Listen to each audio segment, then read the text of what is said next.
jours, c'est le fruit de notre travail. C'est la phase un peu finale dans laquelle effectivement on commence à voir concrétiser aussi les résultats pour lesquels on a travaillé si longtemps.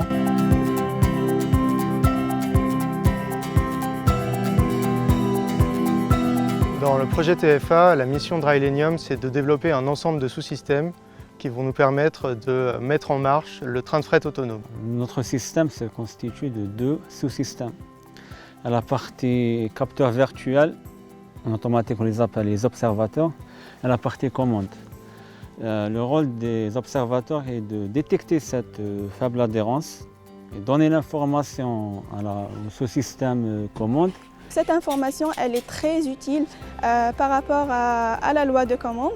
Pourquoi? Parce que, par exemple, si on est dans la situation d'adhérence dégradée, la loi de commande, elle va s'adapter et automatiquement réduire le pourcentage de traction ou bien de freinage pour éviter ce phénomène de glissement des roues.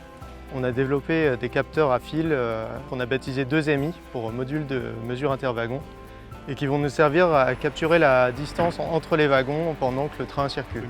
C'est une technologie à base de fils tendus au-dessus des attelages qui vont nous permettre de surveiller la variation de distance des attelages et la variation d'élongation des attelages pendant la circulation du train. L'objectif de nos essais, c'est de démontrer la fiabilité de nos algorithmes et de les mettre à l'épreuve en conditions d'adhérence dégradée. C'est-à-dire qu'on va faire fonctionner le train sur une pente d'accélération, de maintien en vitesse, puis d'arrêt.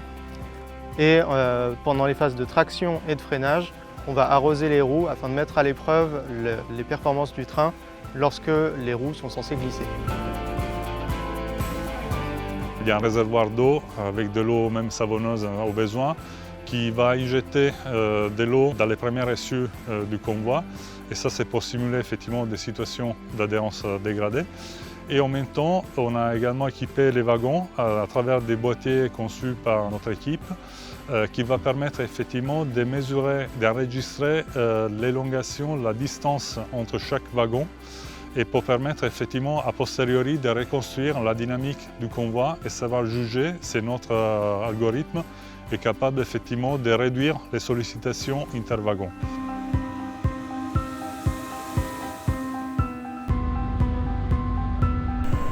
Excellent. Tu peux couper l'arrosage, Thierry. Les premiers essais sont probants. On a réussi à provoquer des situations de glissement, mais elles n'ont pas entravé le fonctionnement du train. Le résultat, c'est d'abord la satisfaction. Le plus important, c'est les axes d'amélioration. Et comment on peut mettre en œuvre ces solutions pour les industriels.